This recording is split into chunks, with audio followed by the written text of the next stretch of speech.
Maingat kong iginya papasok ng banyo si Charmel nang buksan ko ang pintuan ng banyo. Hawak ko siya sa kanyang kamay.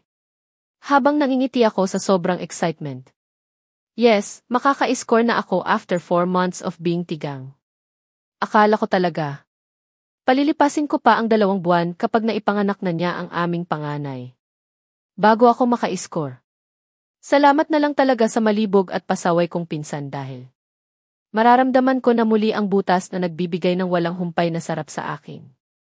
Dahil sa info na sinabi niya, hindi pa pala ako matitigang ng ilang araw. Ayos na ako kahit makalimaman lang akong putok ngayon. Saka na ang 20 na. Rounds na inaabangan ng mga readers. Ako pala kapag nakarecover na mula sa panganganak si Charmel. Naku! Kawawa siya sa akin dahil tutuparin ko talaga ang 20 na rounds na parusa ko sa kanya. Hindi ko pa nakakalimutan ang ginawa niyang pag-iwan sa akin. Igaganti ko ang anaconda kong sawi. Ako na ang naghubad ng kanyang damit. Lahat ng saplot niya ay aking hinubad. I saw her blushed when she was already naked in front of me. Mahihiya pa siya. Ngayon, tagal ko na kayang nakabisa ang bawat sulok ng kanyang katawan. Malamlam. Ang matang hinaplos ko ang maumbok niyang tiyan. Anak. Naiusal ko sa aking isip. Inilapit ko ang aking mukha sa tiyan ni Charmel at pinakinggan ang paggalaw ng aming anak sa loob ng kanyang sinapupunan. He is moving.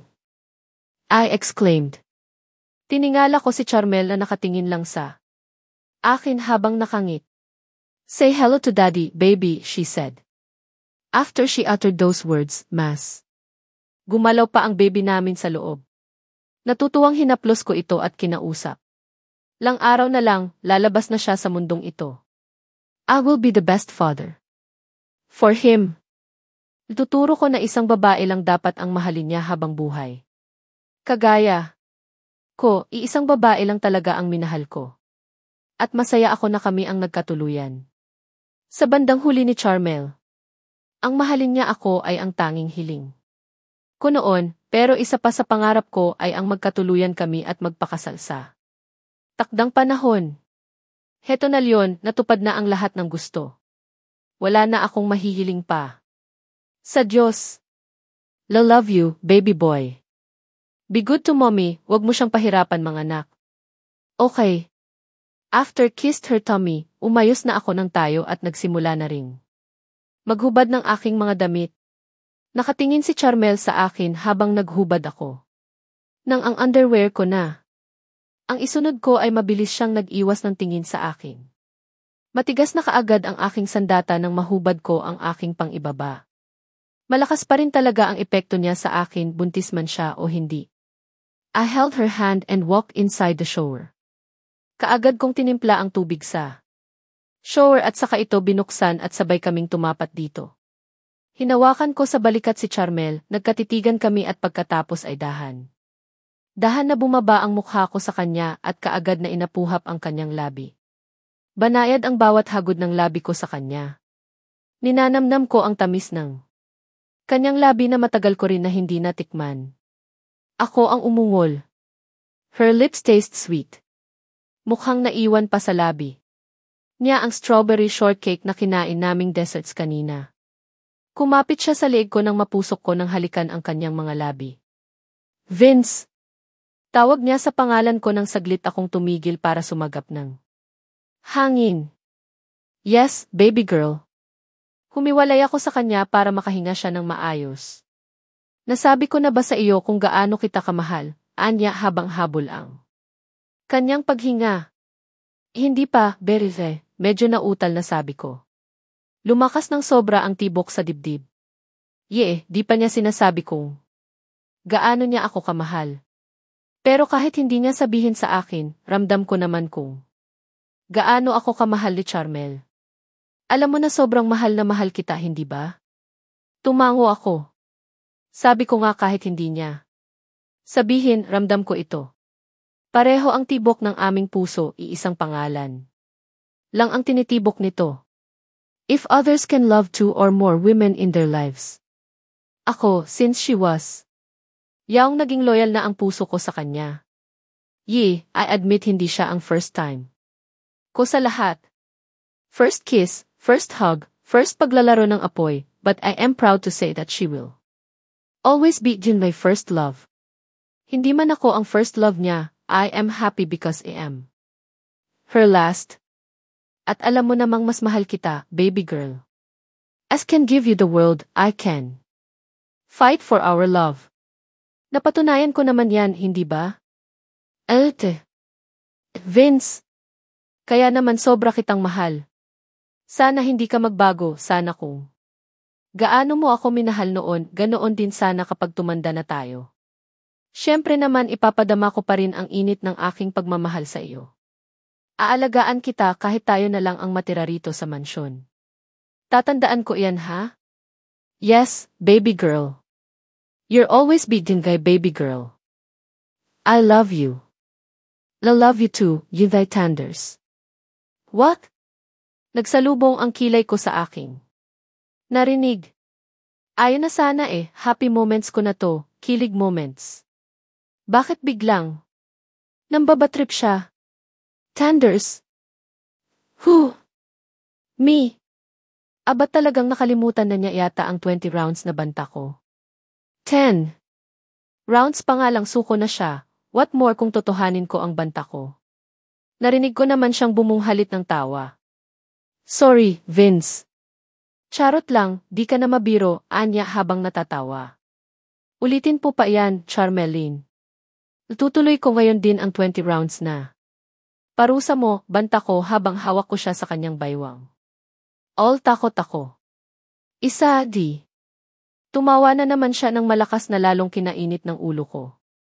2, kapag hindi ka pa tumigil kakatawar yan. Matutuyuan ka, sabi ko sa iyo.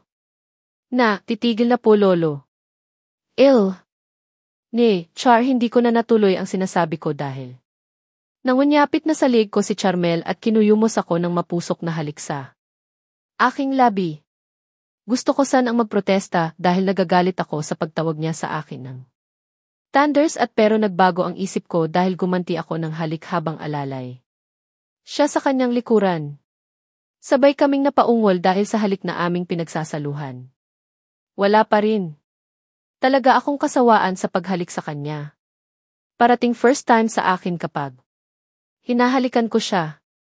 French kissing ang pinagsaluhan naming halik. Dila sa dila. Sip-sip laway at minsan ay buo kong kinukuyumos ng halik ang kanyang bibig. Damn! Gigil na gigil ako. Marahil pwede nang ihalo sa palamig itong naipon kong katas dahil mukhang buo ang ilalabas ko. Hindi ako nagmasturbate ng ilang linggo. Pinagpahinga ko rin si Mary Palm. Dahil alam kong may paggagamitan ako sa kanya kapag sinundo ko na si Charmel. Kaya, as expected, bandok sperm is waving. Isinandal ko si Charmel sa tiles na dingding ng banyo nang maramdaman kong nangangawit na siya. Her tummy is big, I know it's heavy too. Medyo magiging komportable siya kapag nakasandal siya sa dingding habang naghahalikan kami. Naglakbay ang kanan kong palad sa isa niyang dibdib. Nagulat ako nang maramdaman kong hindi nasakop ng aking palad ang laki ng kanyang dibdib roon. Mukhang nadagdagan na ang size niya rito dahil malapit ng mapuno ng gatas. I massage her left breast while we're still kissing. Sinabay ko ang pagmasahe sa kanan niyang dibdib. Napapaungol siya kapag nilalaro ko ang pulang korona niya. Roon na labis na nagpapaliad ng kanyang katawan. My hands went down to her tummy. Ang halik ko naman ay bumaba na sa kanyang sa balikat at syempre sa paborito kong spot.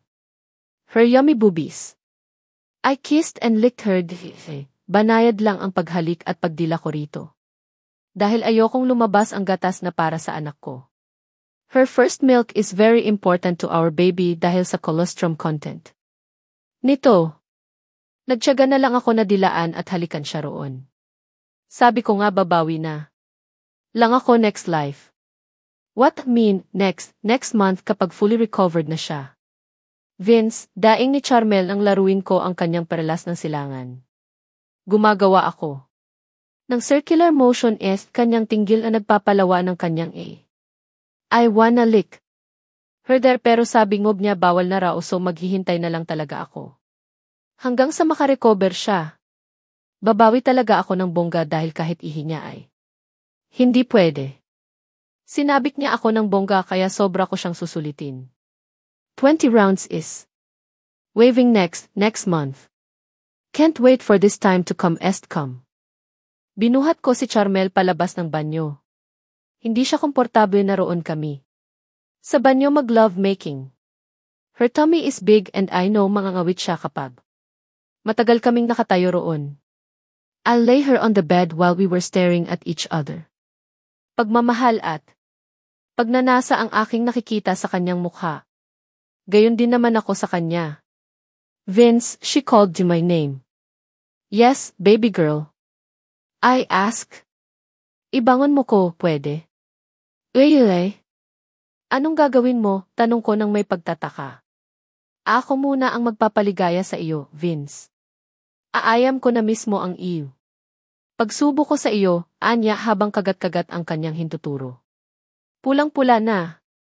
Ang kanyang mukha sa hiya dahil siguro hanggang ngayon ay hindi pa rin siya. Komportable na kausapin ako ng ganito. Huminga ako ng malalim dahil sa sineblo niya. Ibig sabihin, ibo-blowjob niya ako. Anak ng tipaklong. Akala ko hindi ko na muling matitikman ito. Well, siya na ang nag-aaya. At sino ba naman ako para tanggihan ang offer niya? Inalalayan ko siya sa pagbangon.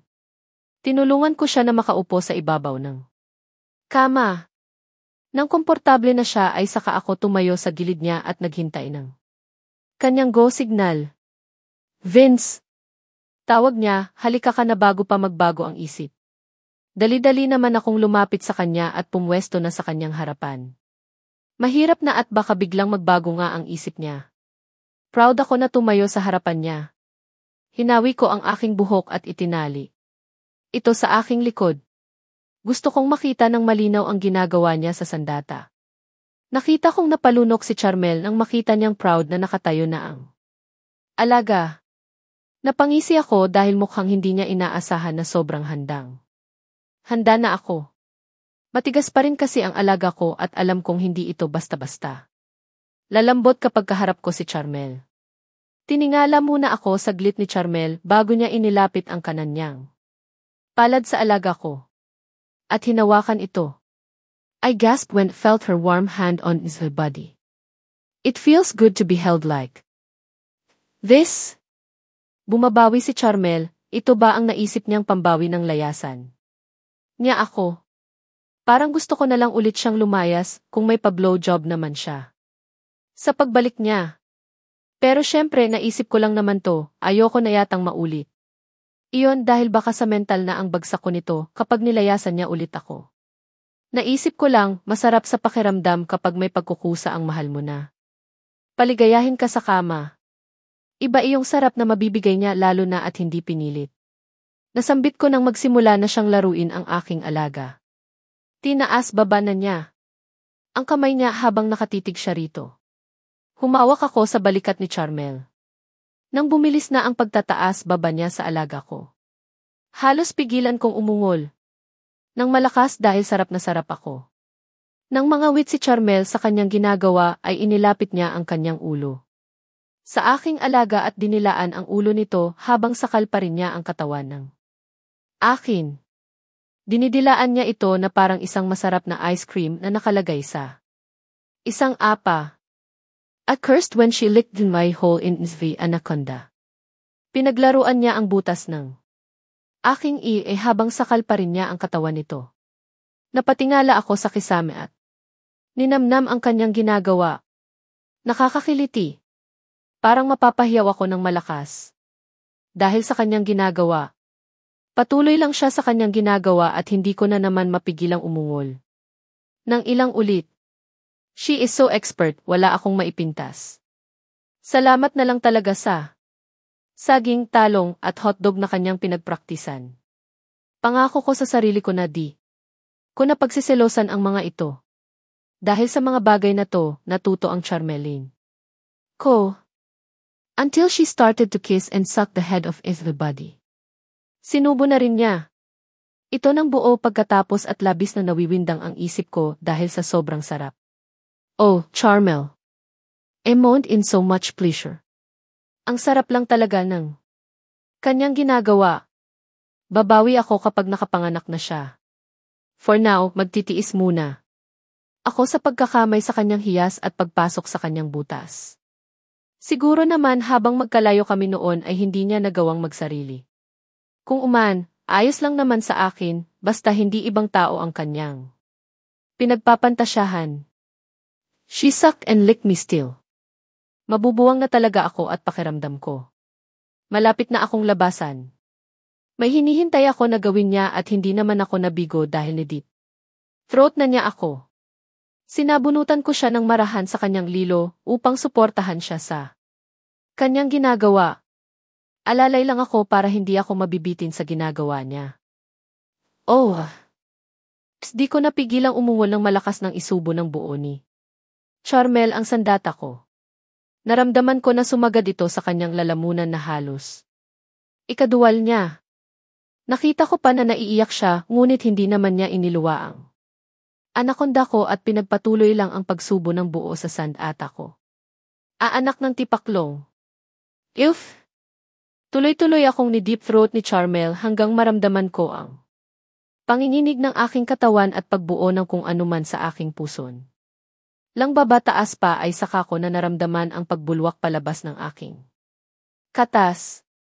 Hinigit ko palayo ang sandata ko sa kanya at pinutok ito sa kanyang dibdib. Halos magkalat ang katas ko sa katawan niya at kung saan-saan ito tumalsik. Salamat, baby girl.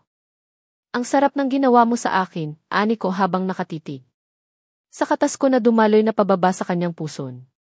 Inasatisfy ka ba, Vince? Expert na ba iko, Dids? Of course.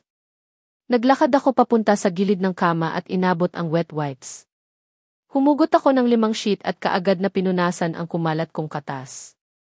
Mukhang sag. Nga, sabi ko na buo-buo na ang aking ilalabas.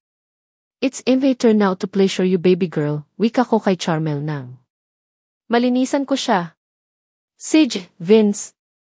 Gusto na kitang maramdaman sa loob ko, anya naman sasabik na tono ko. Tuwad ka, baby girl. Sinunod naman ako ni Charmel at kaagad siyang tumalikod at tumuwad sa harapan. Her perlas ng silangan is already wet. Mukhang nalibugan siya sa ginawa niya sa akin kanina. Nilaro ko muna saglit ang kanya bago ko dahan-dahan na pinasok ang akin sa kanya. Yuha! Narinig kong ungol niya. Ang sikipin mo naman, baby girl. Net ang sarap, dit.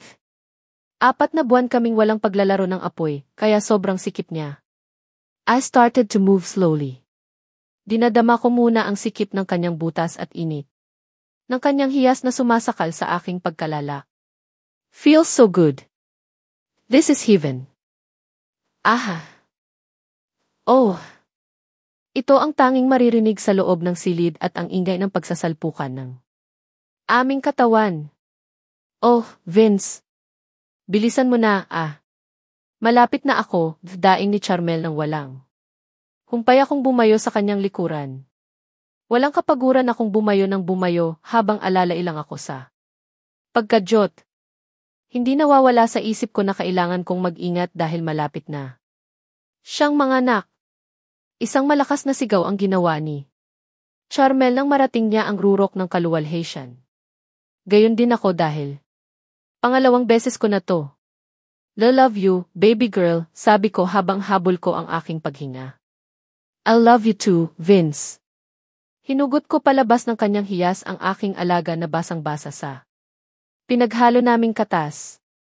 Humugot muli ako ng wet wipes at pinunasan ang aking kargada. Isinunod ko naman siyang linisan habang nakaupo siya sa gilid ng kama at tumatagas palabas ang aming katas sa kanyang hiyas. Kaya mo pa ba? Tanong. 5 ang pangako ko sa sarili ko ngunit kita ko naman napagod na siya. Gusto mo pa ba? Sana. Pero kung pagod ka na, you can rest now, may bukas pa naman. Bukas na lang, antok na ako. Naghikab siya at saka inabot ang damit niyang Nakapalapag malapit sa kanya. Isinuot niya ang pantulog niya at inabot sa akin ang kanyang panty. Pakisuot sa akin, Vince. Sure, baby girl. Isinuot ko nga sa kanya ang panty niya at hindi ko tuloy. Napigilan na makadama ng lungkot. 4 na buwan siyang nawalay sa akin. Hindi ko siya naalagaan at mukhang hirap na hirap siya sa kanyang pagbubuntis dahil mukhang nahihirapan siyang magbihis ng walang nakaalalay sa kanya. Damn! Sana hindi ko na lang pinagbigyan ang kanyang ina, hindi ko tuloy siya naalagaan at naalalayan sa lahat ng ginagawa niya. Pinauna ko nang matulog si Charmel sa aming kama nang makapagbihis na siya. Pagod na nga siya sa biyahe tapos pinagod ko pa dahil sa kasabikan namin sa isa't isa. Ako naman ay lumabas muna ng Teresa at naninigarilyo muna. Hindi pa naman ako inaantok at isa pa buhay na buhay ang katawang lupa ko dahil sa lovemaking namin. Nakakatapos lang. I stared at the dark skies. Sa wakas, umpisa na ng bagong umaga para sa aming dalawa simula bukas. Natapos na ang mga kalbaryo sa aming buhay. We can live peacefully now. Kasal na lang talaga ang kulang sa aming dalawa. Malapit na rin niyang isilang ang aming anak. Hay, wala na talaga akong mahihiling pa sa Diyos. Nagpapasalamat ako sa Kanya. Dahil ibinigay niya sa akin si Charmelaine. Maaga akong nagising kinabukasan kahit napuyat ako kakatitig sa mukha niya. Magdamag. I can't believe that she's actually here with me. Iniisip ko kasi na baka paggising ko wala na akong makita sa aking tabi. But I'm glad she's still busy in my side. Tulog pa rin si Charmel nang lumabas ako sa banyo. Ayaw ko naman nagisingin siya kaya hinayaan ko na lang muna siyang matulog. After I'm done with evil rituals, I decided to leave our room and went straight to the kitchen to find Yaya. Celia. Magpapaluto ako ng agahan namin ni Charmelaine. Alam kong gutom na iyon. Kapag gumising siya. Magandang umaga, Hijo. Anong gusto niyong almusal ni Charmel? Tanong ni Yaya Celia nang makita niya akong tinitingnan ang niluluto ng mga katulong. Mukhang kadarating lang niya galing palengke dahil may bitbit siyang malaking basket. Puno. Ito ng gulay, mga prutas at kung ano-ano pang ulam. As usual, Yaya, tumawa ako na ikinalingon. War. Nang iba pang katulong na nagulat na narito ako sa kusina. Binati nila ako ng magandang umaga na tinanguan ko lang. Alam ko na, Hijo. Jumbo hotdog at hard-boiled eggs kay Charmel. At ikaw? Naman wheat bread, steamed ham, at brewed coffee, anang matanda. Kabisado mo talaga mga paborito namin, Yaya. Inakbayan ko si Yaya Celia at kinuha sa kamay niya ang basket. Aba! Naman, Hijo. Makakalimutan ko ba naman ang mga paborito ninyong pagkain? Heto nga namili na ako ng mga sariwang gulay at isda. Karne, lamang dagat. At mga prutas dahil alam kong namimiss ng nobya mo ang mga luto. Siya nga eh. Yaya. Ang saya ko po na nakabalik na siya sa akin. Mas masaya ako para sa inyong dalawa. Akala ko talaga hindi na kayo magkakabalikan. Pero kita mo, mabait pa rin sa iyo ang langit kaya ikaw, alagaan mo at mahalin siya Charmel. Opo, Yaya. Siya nga pala, mukhang kabuwanan na rin niya at malapit mo nang masilayan ang anak ninyo. Hindi na nga po ako makapaghintay. Excited na akong makita ang panganay namin. Pati si Mommy hindi na rin makapaghintay na maisilang ni Charmel ang aming supling. Ang speaking of Mommy, naalala ko na hindi ko pa pala natatawagan si Mommy. I need to inform her that Charmel was already home. Maiwan ko po muna kayo, Yaya.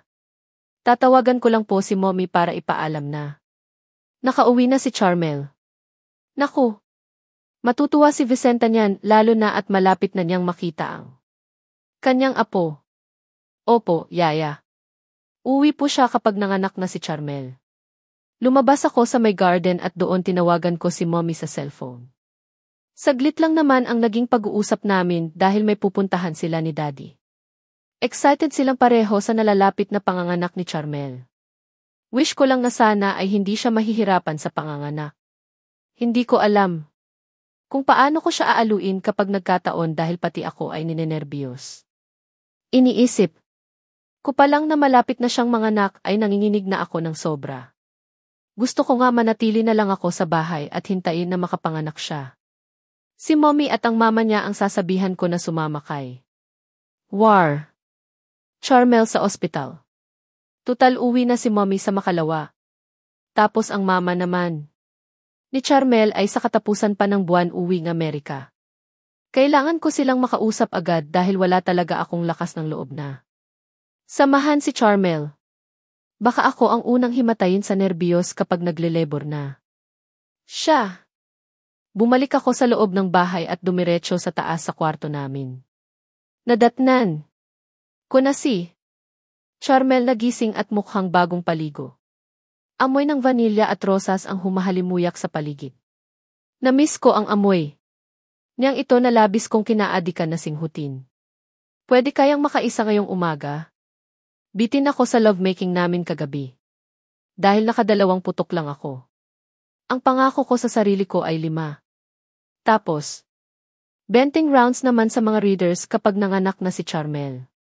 Hindi ko na naman tuloy napigilan na tigasan at mag-imagine na nasa ibabaw kami ng kama. Kung bakit naman kasi sobra kong libog kapag nasa malapit lang siya. Good morning, baby girl. Hinalikan ko siya sa kanyang labi at pagkatapos ay lumuhod ako at hinalikan naman ang kanyang tiyan. Good morning, baby boy. Bakit hindi mo ako ginising, Vince? Nakasimangot niyang tanong. Mukhang bad mood yata siya dahil ang sama ng timpla ng kanyang mukha. They just want you to rest. Alam kong pagod ka kagabi kaya hinayaan na muna. Kitang matulog, sit beside her and smell her neck. Lang niya. Nalilibugan talaga ako sa anoy ni Charmel. Pero di ba itutuloy natin ang love making natin ngayong umaga, nang hahaba? Ang nguso na tanong niya. Muntik na akong mahulog sa aking kinaupuan dahil sa tanong niya. O baka naman kasi nabingi lang ako ng dinig dahil puro paglalaro ng apoy na lang ang laman ng isip ko. Pardon, baby, wika ko na napupuno na naman ng excitement ang aking puson. Swerte kung hinihintay nga talaga niya ang next round namin. Damn! Hindi na ako mag-iisip ng paraan kung paano ako muling makakaisa sa kanya. Mukhang pinapaboran ako ng langit ngayon. Susulitin ko na si Charmel habang pwede pa dahil alam kong si Mary Palm na naman ang makakasama ko pagkalipas ng 2 buwan. Narinig mo naman ang sinabi ko, Vince. Huwag ka nang magbingi-bingihan dyan. Bago pa magbago pa ang isip ko at iwan kita rito. Napakamot ako sa batok ko. Akala ko makakalusot ako. Malay ko naman ba kung nabingi talaga ako. So, gusto mo nga? Hindi ba sumakit ang likod mo? Malambing akong yumakap sa baywang niya at inamoy muli ang bango ng kanyang leg. Gusto ko nga kaya nga inaaya kita. Saka hindi naman sumakit ang likod ko. Isang round pa lang naman anong akala mo sa akin, we? Natawa ako ng mahina sa sinabi niya. Wake? Kumusta naman ang 10 rounds noon na pinatikim ko sa kanya bago niya ako nilayasan? Hindi na nga siya makatayo sa sobrang pagod niya tapos sasabihin niya na hindi siya wake. Kung hindi lang talaga siya buntis, tuturuan ko na siya ng leksyon dahil gusto ko na talagang ipatikim sa kanya ang parusa. Ano? Tatawanan mo na lang ba ako riyan o magsisimula na tayo? Magsisimula na. Paliligayahin na. Kita. Edi game na. Hinubad ko ang suot na bestida ni Charmel. Halos manlaki ang mga mata ko nang makita kong wala siyang suot na bra at panty. Anak ng baka naman na supot. Handang-handa na talaga siya at hindi na ako makapaghintay. Lord, kung ano man po ang ginawa ko ngayon at sobra niyo akong pinagpapala. Ngayon, huwag niyo naman po akong pahirapan kapag nanganak na ang mapapangasawa. Dalangin ko sa aking isipan. Alam, kapalit nito ay pasakit kapag nanganak na siya. Kaya hinahanda ko na ang aking sarili dahil alam kong matitigang talaga ako ng 2 buwan. Mary palm is waving and I can't help but frown. I can't understand why I am so horny right now. O, baka naman epekto lang. Ito nang natigang ako ng 4 na buwan kaya ako na mismo ang nag-aaya kay Uncle Vince. Para mag-love-making kami. Ako na ang kusang humalik kay Uncle Vince nang makita ko siyang natulala sa akin pagkatapos na makita niyang wala akong suot na panty at bra. I just want to surprise him at hindi naman ako nabigo dahil nasurpresa nga siya sa kanyang nakita. Medyo nakadama tuloy ako ng pagkailang dahil hindi ko alam sa sarili ko kung bakit ang lakas ng loob ko na maging ganito sa kanya. Siguro dahil nga sa natigang ako kaya siguro ang lakas ng loob kong maging ganito ka-wild sa harapan niya. Kung hindi ako in-scam ni Uncle Devin at Sir S.A., malamang wala pa rin ako sa poder niya at pareho pa rin kaming nalulungkot dahil malayo kami sa isa't isa. Akala ko talaga totoong na-aksidente siya at comatose. Kung ganoon nga ang nangyari ay alam kong hindi ko mapapatawad ang aking sarili. I love him so much and I know I wouldn't be able to move on when something happens to him. Araw-araw kong sisihin ang sarili ko kapag hindi pa siya gumising at gumaling. But I am happy because they did that. Leon ang pinaka-nakakabwisit na scam na naranasan ko sa buong buhay ko. Pero may maganda naman akong napala dahil nagkaayos kami ni Uncle Vince. As said, ungol ni Uncle Vince ng aging mapusok ang paghalik ko sa labi. Nakapulupot ang braso ko sa liig niya habang laplap ko ang kanyang labi. Gigil na gigil ako na ewan ko ba kung bakit. Basta paggising ko naramdaman ko na lang na nalilibugan ako. Tapos akala ko narito siya sa kwarto namin at naliligo. Lang kaya nagpa siya na akong bumangon at sundan siya sa banyo. Subalit na dismaya ako nang makita kong wala siya roon at mukhang nakaligo na. Naligo akong mag-isa habang bubulong-bulong. Hindi man lang niya ako ginising, sabi ko naman sa kanya na bukas na namin itutuloy ang pagsasanib ng aming katawan. Si Charmel, teka. Hindi ko siya pinatapos sa pagsasalita. Ang dami pang arte. Hindi na lang enjoyin ang pagiging wild ko sa kanya. Halata naman na siya. Itong atat na maka-score kaagad. I kissed him torridly. Wala akong pakikong pati. Balbas niya ay nahahalikan ko na. Nakakadagdag ito ng libog sa akin dahil tumutuso ito sa aking balat. Napasinghap ako nang gumantina ng halikan si Uncle Vince. Kung gaano ako kapusok kanina ay siyang pusok niya ngayon. Lagot na ako. Nabuhay na ang anakonda niya. Natukso akong pagapangin ang palad ko sa anakonda niyang gumulat sa akin noon sa loob ng van. Pahamak ang alaga niya dahil nabuko ang pang-scam sa akin ni na Uncle Devin at Sir Dave. Napaigtad ng bahagya si Uncle Vince sa ginawa ko, ngunit binaliwala lang niya ang ginawa ko at hinayaan ako sa aking gusto. He's done aroused. Sabi ko na nga nabuhay ko na naman ang anakonda niya. Parang naririnig ko tuloy sa background ang kanta ni Nicki Minaj. Parang gusto kong gayahin ang pag-twerk-twerk niya sa kanyang puwet, kaya lang, ano itsura ko kaya? Noon, buntis na nag-twerk habang nakaupo sa harapan ko si Uncle Vince at pinapanood ang pag-bounce ng aking matambok na puwet. Magawa nga to kapag hindi na ako buntis. Tingnan ko lang kung di siya maglaway sa pag-twerk ko. Pero naisip ko, hindi pala ako yung arunong mag-twerk. Daing ko nang galugarin na niya ang aking bibig. Swerte niya, kaka. Toothbrush ko lang. Pinagpatuloy ko ang paghaplos sa kanyang buhay na anakonda. Gustong-gusto naman niya ang ginagawa kong paghaplos dahil mas nilapit pa niya ang kanyang katawan sa akin. Tigas na ang kanyang ari. Ready na niyang tuklawin ang aking pearly shells. Vince, huwag dyan, may kiliti ako dyan. Ay! Natatawang hiyaw ko. Nang halikan niya ako sa aking leg. Ang paghaplos ko sa kanyang alaga ay naging dakot. Nagulat kasi ako dahil bigla na lang niya akong sinibasib ng halik sa aking leg. Pilit kong inilalayo ang aking leg sa labi niya dahil parang ang sensitive. Kung ngayon doon, Kagabi naman hindi, may sobrang libog ko lang talaga kaya. Kiliting-kiliti ako. Oh, nasasarapan ko ng ungol nang masanay na ako. Kahit anong saway ko. Kasi ay lalo lang niyang idinidiin ang kanyang balbas. Basang-basa na tuloy ako at parang gusto ko na siyang pumasok sa akin. Gumapang pababa sa aking dibdib ang halik ni Uncle Vince. Dinilaan niya ako. Roon at nilapirot pero hindi niya sinubo para masuso. Medyo nabibitin na ako kaya nagtaka ako nang tumigil siya at tumitig sa mukha ko. We will let our baby boy suck you here for the first month. Ayoko man pero. Ito ang payo ni doktora, kaya wala akong magagawa kundi ang pumayag. 1 month. Lang, Charmel, tandaan mo iyan. Pagkatapos ng buwang iyan ay sabote na siya dede. Umikot ang eyeballs ko sa aking narinig. Akala ko pa naman kung ano na. Ang sasabihin niya. Hay naku, itong thunders talaga na to pinapaandar na naman ang pagiging possessive niya sa akin. Pati anak niyang walang malay pinagsiselosan. Sa bagay, ganoon talaga. Siya ito hindi na niya mababago ang pagiging possessive niya dahil masyado siyang humaling sa akin. Ang hirap talagang maging maganda minsan. Ina. Sige na.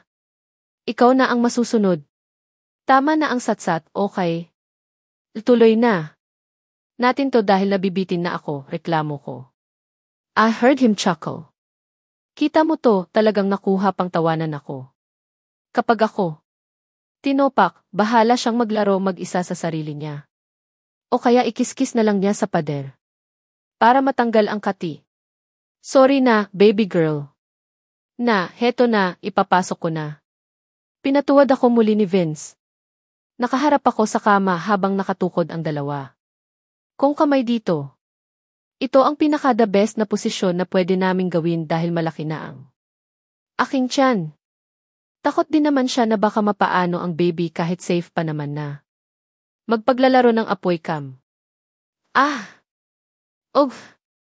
Sabay kaming napaungol ni Uncle Vince nang maipasok na niya ang kanyang kargada sa akin. Hindi na siya masyadong nahirapan dahil sobrang naglalawa na ang aking pagkababa. I'm dripping wet there. Sa sobrang expert ba naman ng mga kamay, dila at bibig ni Uncle Vince, sino naman ang hindi mababasa? Panay ang ungol ko habang mabilis siyang bumabayo sa aking likuran. Habang ginagawa niya iyon ay lamas niya ako sa aking dibdib at minsan naman ay pinaglalaruan niya ang aking pasas na pink na nagbibigay sa aking katawan ng dagdag na libog. Vince, sige pa. Bilisan mo pa. Oh, ayan na, Charmel. Anak ng tipaklong.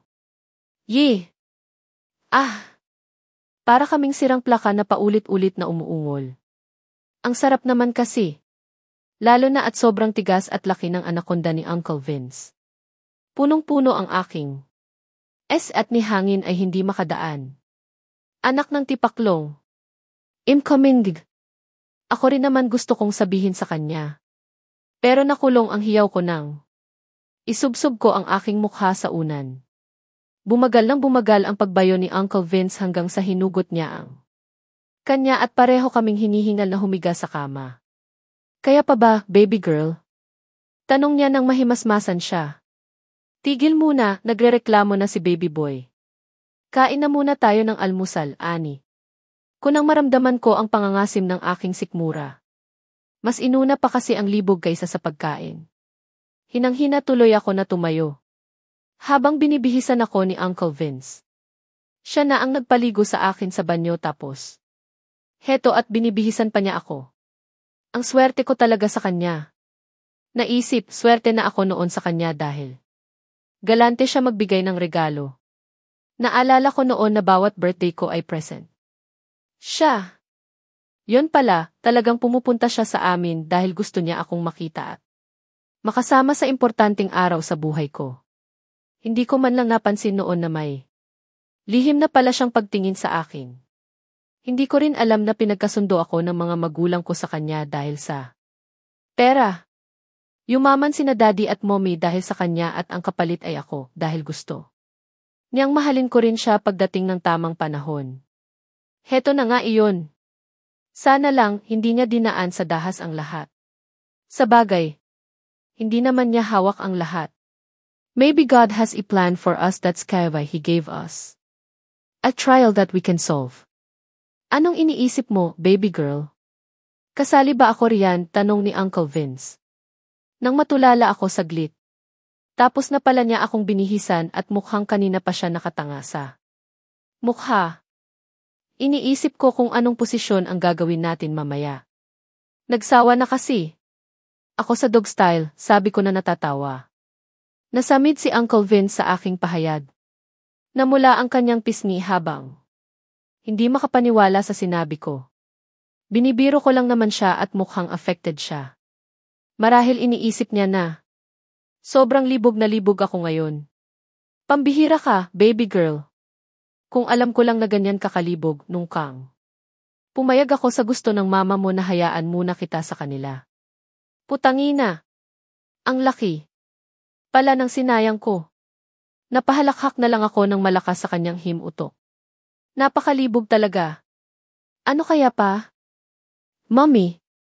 Bakit po kayo napatawag? Nasa meeting po ako. Wika ko kay Mommy nang. Sagutin ko ang tawag niya. Medyo napataas ang tono ko dahil naistorbo ako sa meeting. Ako ang speaker at nakakahiya naman kung paghintayin ko ang mga kasama ko. Lalo na at kliyente sa negosyo ang iba roon. Ayaw ko sana nakunin ang cellphone na inaabot ng assistant ko pero ayon sa kanya kanina pa raw kasi nagriring ang cellphone ko at baka raw importante ang tawag. Nag-excuse ako saglit sa mga kamiting ko dahil baka importante nga ang tawag. Nasa kalagitnaan pa lang naman ang meeting at mukhang aabutin pa kami ng kalahating oras dito. Gusto ko pa naman ng umuwi dahil nagrereklamo na si Charmel na sumasakit ang tiyan niya kanina kaya minamadali ko ang meeting. Ayaw ko sanang iwan siya ngunit importante ang meeting na to. Uunahin mo pa ba yung meeting na iyan? Manganganak na ang nobya mo at kailangan ka rito, mariing sabi ni Mommy. Nasa boses niya ang pagkataranta. Nataranta rin ako nang marinig ko ang sigaw ni Charmel sa background niya. Muntik ko nang mabitiwan ang hawak kong cellphone dahil sa pag-iyak niya. Anak ng putakte. Hindi ko kayang makita siya na nasasaktan, ninenerbiyos ako at baka mauna pa. Akong mawalan ng malay kapag ganitong nakikita ko kung gaano siya nahihirapan. Kung pwede lang na ako ang sumalo ng sakit at paghihirap niya sa paglilebor, sinalo ko. Na para hindi na siya maghirap pa. Mom, totoo ba yan? Nanginginig na sabi ko. Napatingin pa sa akin ang assistant kong lalaki dahil pumiyok ang boses. Anak ng tipaklong it. Ito na ang kinatatakutan ko. Hindi ko talaga kayang samahan si Charmel sa ospital dahil baka mauna pa nila akong asikasuhin kaysa sa kanya. Matindi ang nerbiyos ko dahil hindi ko siya kayang makita na nasasaktan. Anong tingin mo pinaprank kita? Hindi ako mahilig mang-scam anak kaya umuwi ka na rito at dalhin na natin sa hospital si Charmel, galit na sabi ni Mommy. Mom, I need to finish the meeting. Si Camila na lang ang kasama ninyo at hahabol na lang ako. Nasa kalagitnaan na kami at nakakahiya naman kung sasabihin ko na i-postpone muna ang meeting. Naroon din kasi sa bahay namin ang mama ni Charmel. Sabay silang dumating ni Mommy noong nakaraang araw dahil sinabi kong malapit ng mga anak si Charmel. Paminsan-minsan na kasing humihilab ang tiyan niya at hindi ko naman alam ang aking gaagawin. No. Ikaw ang hinahanap ni Charmel at panay ang iyak niya rito. Hindi namin. Alam kung paano namin siya aaluin dahil ikaw ang gusto niyang sumama sa kanya sa hospital. Tell her that I'm on the way, Mom, nag-aalalang sabi ko. Wala akong magagawa kundi ang umuwi. I will tear aside to calm myself. Kaming dalawa. Ang bumuo sa bata kaya dapat ko siyang samahan sa paghihirap niya. Kung unahin ko ang aking nerbiyos, alam kong hindi ako makakatulong. Okay, anak. Ingat ka. Binalingan ko ang assistant ko na naghihintay sa akin. Nakapagdesisyon na. Ako, uuwi na ako at dadalhin ko na sa ospital si Charmel. Tawagan mo si President, siya na muna ang bahala sa meeting na to, nilagay ko sa bulsa ko ang aking cellphone at humakbang na palabas ng meeting room. But, sir. Nasa meeting din po si sir, right now, pigil sa akin ng assistant ko. Nasa mukha niya ang pagkalito dahil hindi niya alam ang kanyang gagawin.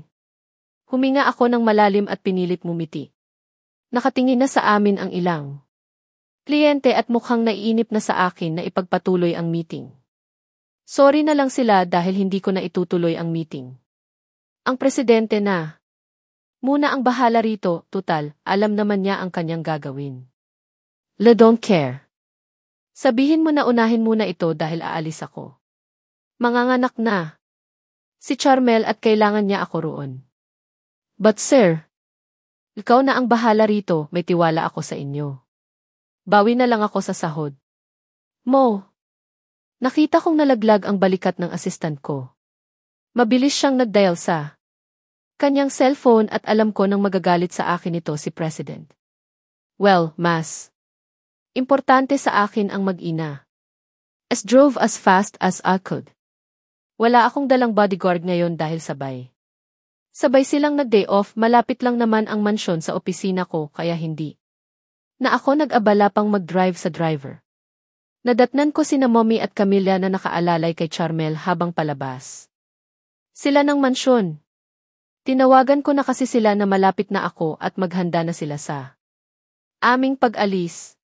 Natataranta na lumapit ako kay Charmel at bubuhatin na sana siya patungo sa sasakyan, ngunit hindi ko inaasahan na sampal ang ibubungad niya sa akin.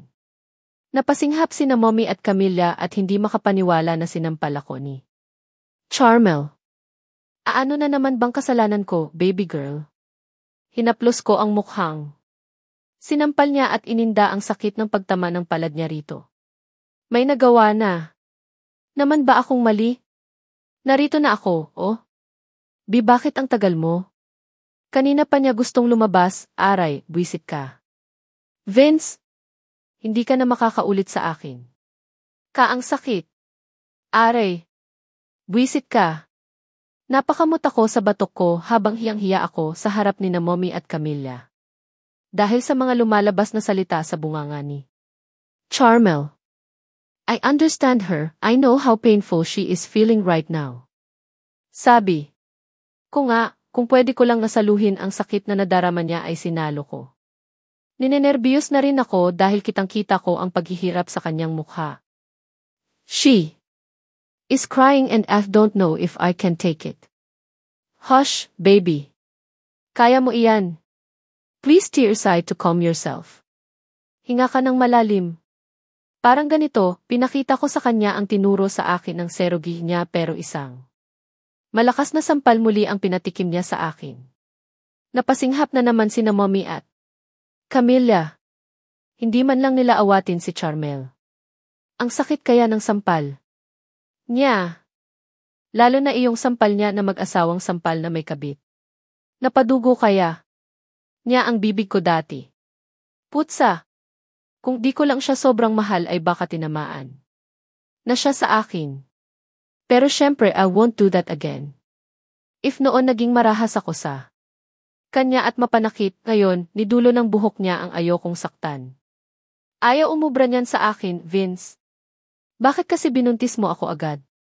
Ang sakit-sakit, din napahagulgol siya sabay sapo sa kanyang tiyan na humihilab na. Naman. Aray. Gago ka, Vince. Hindi ka na makakaulit sa akin, sabi ko sa iyo. Pati blowjob at deep throat hindi mo na matitikman. Aray ang sakit. Buwisit kang lalaki ka. Nasapo ko na lang ang mukha ko dahil sa sobrang hiya. Kung ano-ano na ang lumalabas sa kanyang bibig at hindi ko mapigilang mapamura sa aking isip. Nakita. Kung nagpipigil ng tawa ang mommy ko samantalang si Camilla naman ay sinaway na ang anak. Charmel, please calm down. Sundin mo ang sinabi ni Vince sa iyo. Hinga ka ng malalim sabay push, makakatulong iyon para hindi ka masyadong mahirapan sa labor.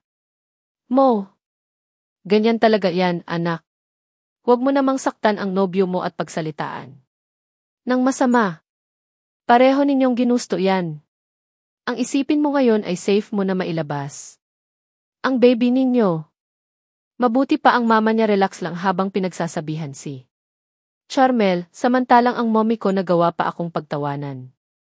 Nakita kong tumigil sa pag-iyak si Charmel. Kaagad na yumakap siya sa akin. Habang humihingi ng sorry. I'm sorry sa mga sinabi ko. Ang sakit kasi. Are. Napahawak siya sa kanyang tiyan nang bigla na naman itong humilab. Tara na anak, malapit nang ilabas ni Charmel ang anak ninyo. Tuloy-tuloy na. Ang contractions niya, malapit na iyan.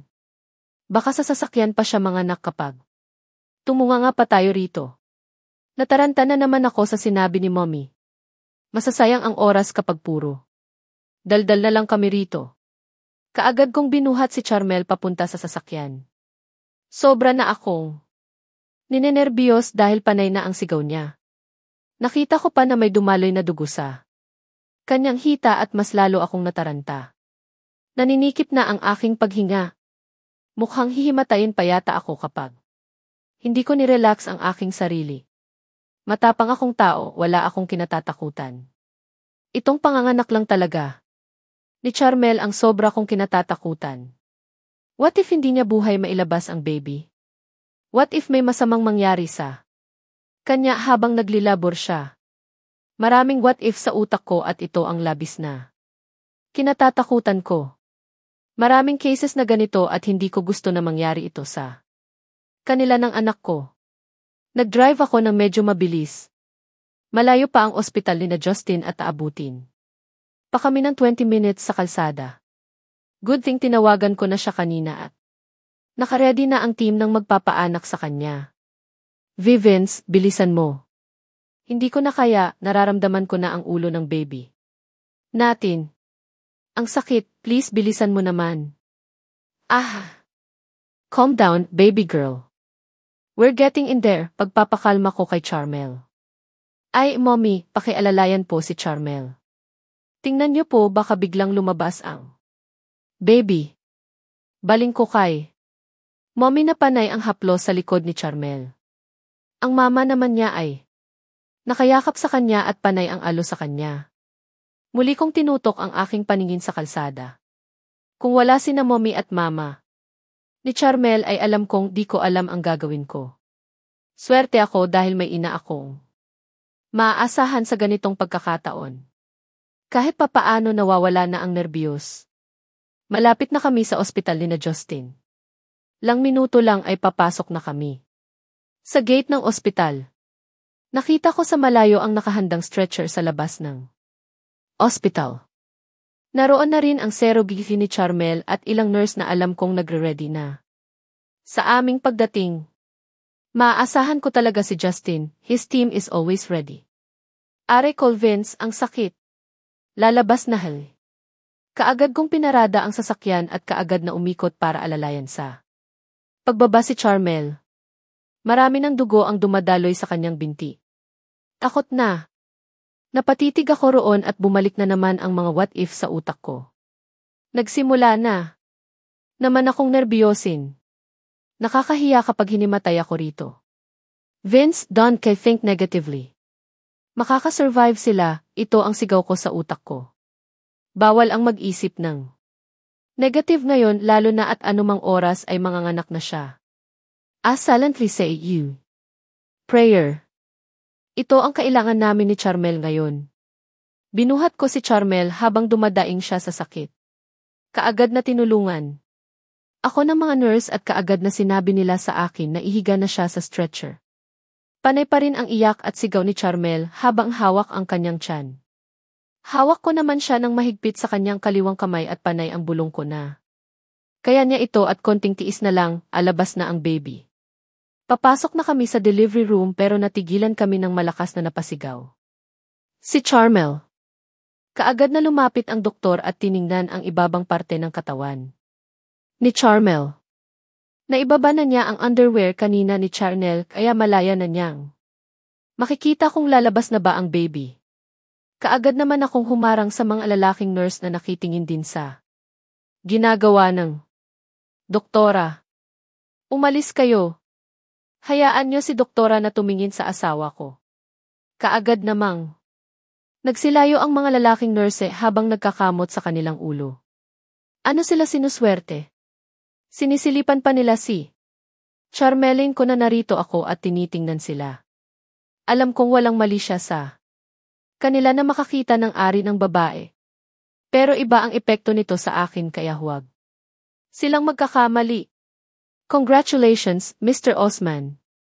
Nanganak na ang asawa mo at lalaki ang anak ninyo. Gulat na napalingon ako kay doktora at nanlalaki ang mga matang nakatingin sa dugo ang bata na hawak niya. Umiiyak ang baby namin ni Charmel habang siya ay umiiyak naman na nakatingin sa akin. Naninikip ang dibdib at biglang parang hindi ako makahinga. Lumapit ang doktora sa akin at pinakita sa akin ang sanggol. Napangiti ako at naiiyak, inaabot niya sa akin ang baby at may sinasabi na kung ano. Pero hindi ko na naririnig ang sinasabi niya dahil umikot na ang aking paningin at nagdilim sa akin ang lahat.